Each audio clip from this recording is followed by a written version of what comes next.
I just feel that a woman writing about women has a deeper insight and understands those women characters. So my first books, such as Arranged Marriage and Mistress of Spices, dealt with the challenges of immigrants. Now, many people did not really want to read about challenges of immigrants, that I must write what I believe in. And I write to showcase women in positions of strength, going through difficulties and coming out having gained something. I was always interested in mythological stories and epics because my grandfather was a big storyteller. Draupadi and Sita, they are two major feminine icons in our culture. Last Queen has been optioned, Palace of Illusions has been optioned. So someone's working on those. I'm waiting very eagerly to see what they come up with. I hope a director somewhere is listening to us and a producer.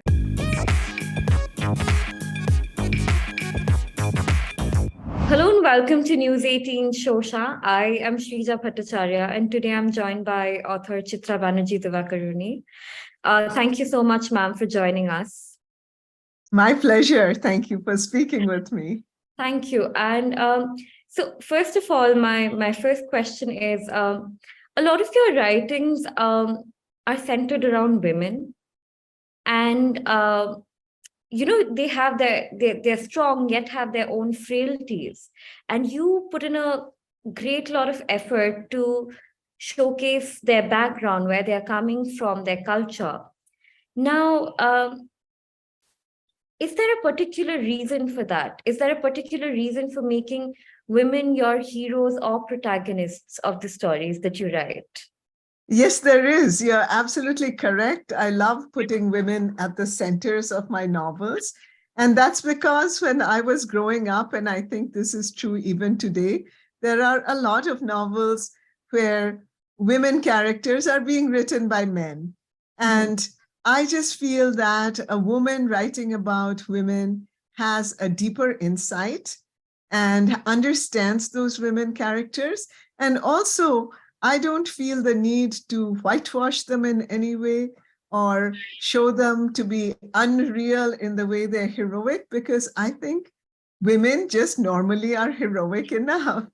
So that's one of the things that I've always tried to portray: complex women who are working through many challenges in their lives. Correct. And I remember this particular interview of yours where you previously mentioned that, when you were starting out in your writing career, a lot of your choices were considered to be radical. Now, did that sort of, kind of shape up the writing, the initial writings that you were putting forth? Yes, I think just the choice of subject matter. I was living in the US and I wanted to write about Indians. That itself put me in the minority. I wanted to write about Indian immigrants, and I wanted to write about especially women and how immigration changes them. So my first books, such as Arranged Marriage and Mistress of Spices, dealt with the challenges of immigrants. Now, many people did not really want to read about challenges of immigrants. And many people in India also did not want it because, the immigrant community was portrayed as a model minority, but they were just normal human beings undergoing challenges, learning, growing, but also missing India, trying to find their place. Especially for women, it was a big change from often many very, domestic roles, suddenly to find themselves out in the world. So it was just the reality that I saw that touched me, but it was something out of the ordinary for many readers. So, I got a little bit of flack for that. I got quite a bit of flack for that. But I think it made me aware right from the beginning that I must write what I believe in. And I write to showcase women in positions of strength, going through difficulties and coming out having gained something, having become stronger. And I think that story remains as valid today as when I started writing, 30 years back. Yeah, we have seen you redefine two mythological figures for us. It is through your words that we see Draupadi finding inner peace. And it is also through your writings that we see Sita being the protagonist of her own story. Now, growing up, were you always, interested in subverting mythological figures or subverting the Indian myths? Is that something that you wanted to do? And why do you choose Draupadi and Sita as your forerunners of two different stories, though? But why? Right, great question. Well, I was always interested in mythological stories and epics because my grandfather was a big storyteller and he would tell me these stories even when I was quite little. So at that point, I did not think about women's roles as such, but I was always wanting to know more about Draupadi. Like, what is she thinking? What is she feeling? Because we only get her actions and we only get some words. And, that is also from a very male gaze. As I grew up, I recognized, well, the men are always judging her. The men are always talking about who she is. She doesn't get to define herself. And we certainly don't get her thoughts, though we get the thoughts of many of the men. So it became, as I started writing, it became a project for me because Draupadi and Sita, they are two major feminine icons in our culture. And they're very important because, one is the one people tell us to be like Sita, don't make waves, be a good daughter-in-law, be a good wife, put up with what happens to you. And then the other one is Draupadi, don't be like her, look how she talks, look how she laughs, and look how it led to the Mahabharata war. So they were like two sides of the feminine, reality, as it were, but I felt they were very unreal. So I wanted to write them from the inside.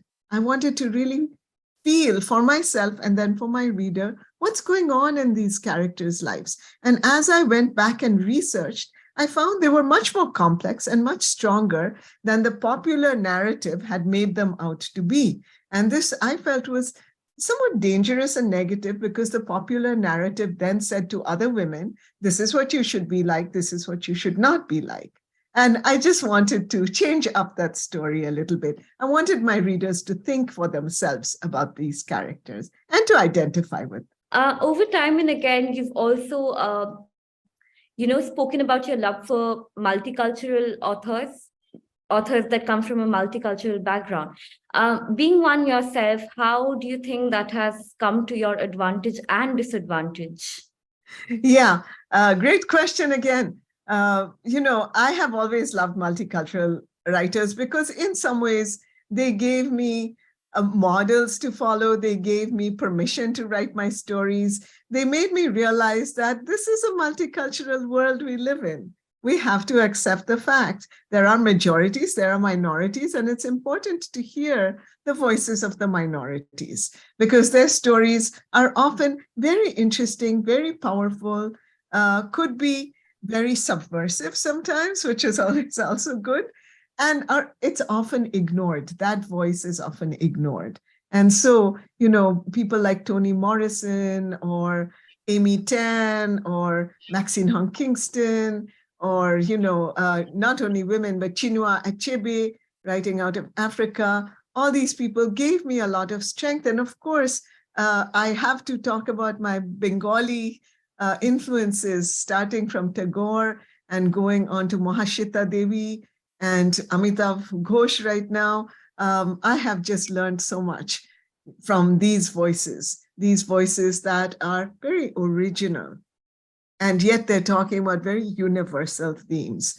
So, I owe a lot. I owe a great debt to all these wonderful multicultural writers.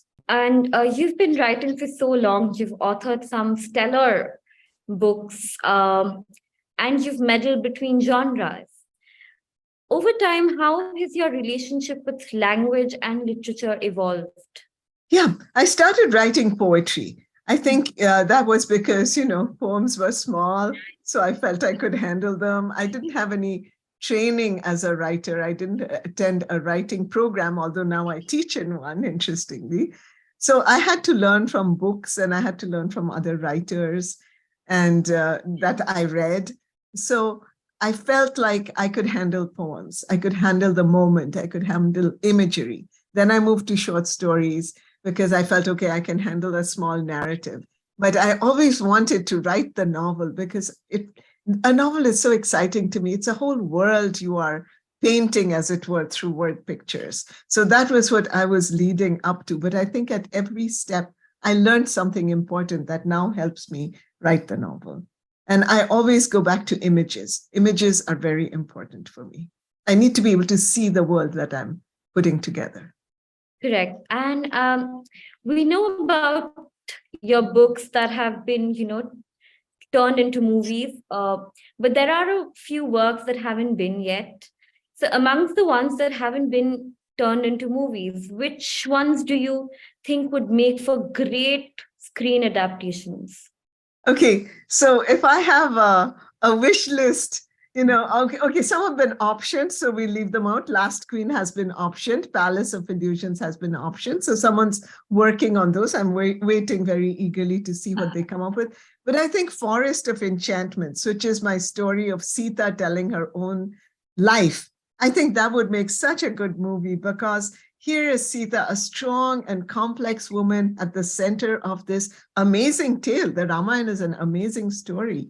You can hardly come up with a better one. It has every ingredient for a story. And here is Sita. And in Forest of Enchantments, all the important women characters of the Ramayana all play a significant part. So I think that would be so interesting. So I hope a director somewhere is listening to us and a producer, because just think all of these strong women, right? Sometimes in conflict with each other, but also learning about each other and ultimately supportive of each other in many ways. I think that would just make an amazing movie. Don't you agree? Of course, I would love to see them on the big screen. I've loved reading them and I would love to see them. Now, you will be speaking at the Jaipur Literature Festival this year. So what can one expect from your session? Well, first of all, I'm so excited to go to Jaipur because it's like the greatest literature festival. It is so full of energy.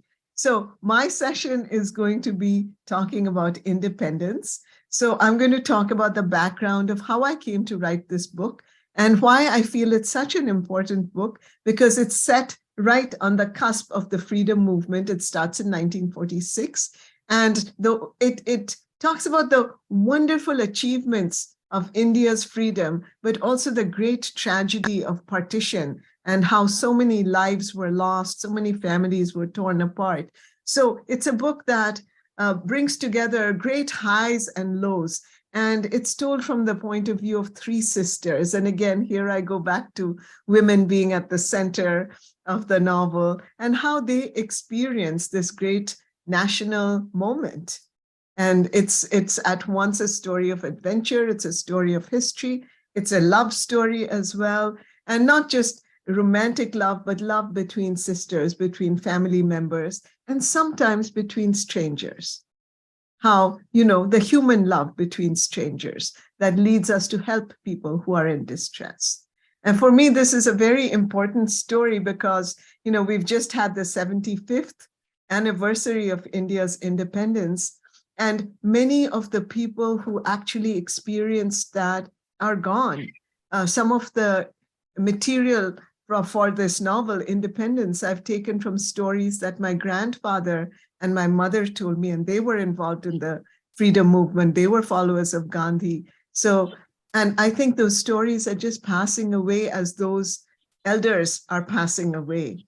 So I think it's really important for us to remember, for us to have this in our national memory, so we appreciate the sacrifice of all those who led us to freedom, and also we learn from their mistakes so we don't make the same mistakes again.